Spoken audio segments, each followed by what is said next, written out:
Russian President Vladimir Putin to pull back his forces from Russia's border with Ukraine. The White House says Russia now has more troops there than at any time since conflict broke out in eastern Ukraine in 2014. The buildup has fueled fears of new fighting, but Russia insists that it is the victim of Western provocations. Russian state television offers a different way of looking at things. It reports that Ukraine and NATO pose a threat to Russia, and not the other way around. The narrative presents Ukrainian soldiers as the aggressors, and shows video footage of Moscow's response. Russian troops engaged in military exercises in Crimea. What to the West looks like saber-rattling is viewed differently by Russia. For Moscow, it's a necessary reinforcement of its defenses against the West. The majority of the Ukrainian military understand the fatal consequences of any actions that would lead to conflict. I hope they won't be provoked by politicians who in turn are being provoked by the West, especially the United States. Ukrainian President Volodymyr Zelensky sees Western troops, especially those provided by NATO, as essential backup for his own forces. There's an escalation in the Donbass region. Everyone can see it. When our soldiers are attacked and there are casualties, obviously we must retaliate. A few days ago, Zelensky paid a visit to NATO Secretary General Jens Stoltenberg. Zelensky stressed that the Western military alliance is Ukraine's only way to end the war in Donbass. Experts in Moscow say that statement would not have gone down well in the Kremlin.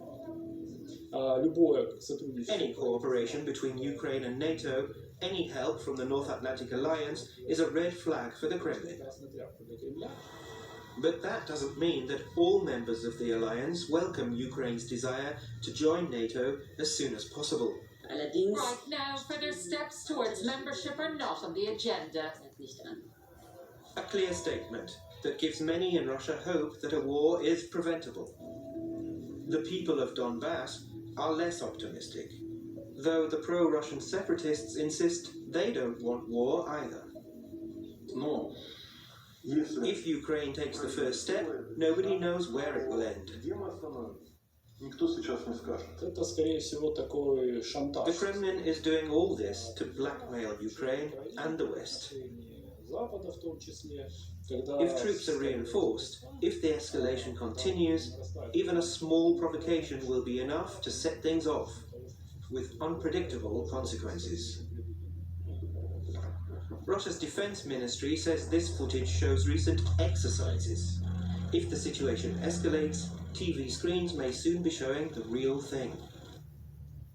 Let's bring in our correspondent Yuri Resheto in Moscow. Yuri, it was suggested in that report there that Russia's saber-rattling is part of an effort to blackmail Ukraine and the West. Can you explain the rationale behind that? Well, Terry, the experts I spoke to see several reasons for that. First of all, they all say that Russia doesn't want to annex Donbass, as it once did with Crimea. Instead, Moscow sees Donbass as a part of Ukraine, but on its own Russian terms, and that means under largely Russian control.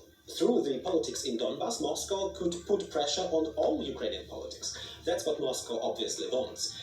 The Ukrainian President Zelensky understands that, and that is why he has changed his tactics towards Russia. In the beginning, he used to be looking for a dialogue with Moscow. Now he's choosing a completely different tone and wants a NATO membership. The second reason is there has been heavy pressure on the pro-Kremlin politicians in Ukraine in recent months. All Russia-friendly TV channels, for example, were closed by President Zelensky. Putin didn't like that, and now he's obviously taking revenge. The next reason is the significantly worse relations with the West, the verbal exchange with US President Joe Biden, who called Putin a murderer. Putin never forgets something like that. And finally, there is also the upcoming parliamentary elections in Russia, Terry. The Kremlin apparently needs a new agenda that distracts from internal Russian problems and seeks an enemy from outside. And here, once again, Ukraine fits very well as such an enemy. Okay, so that explains the context very well, but Russia does have these troops now massed at the Ukrainian border. Has it indicated how long it plans to keep them there? Well, Russia repeats again and again that the troops are on Russian territory and Moscow would be allowed to do everything possible with them. That's true. Also, Russia can't disregard Donbas because if it doesn't intervene in this situation, the next issue could be Crimea from the Russian point of view, and the loss of Donbas could result in further political losses for Russia.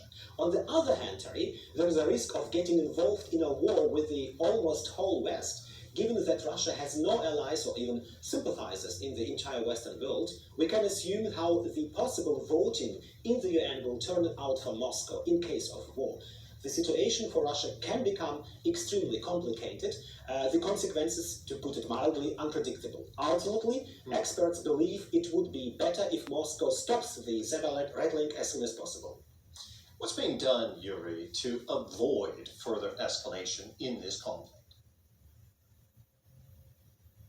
Well, obviously, the Minsk peace agreement doesn't work anymore. Ukraine, in particular, no longer seems to feel obliged to implement it, but Russians, too, insist on their own interpretation. But there is, I think, still a chance that this problem can be resolved through negotiations. For that, I think a new model has to be found, and the West could moderate this negotiation process again. Germany and France have been sitting at a negotiation table with Ukraine and Russia for years, and seem to be accepted by both sides. Perhaps the Americans would have to come along, but on the other hand, Russians wouldn't like that. So it means, or it remains, an extremely difficult conflict in the middle of Europe. Yuri, thank you very much as always. DW's Moscow correspondent Yuri Reshetto.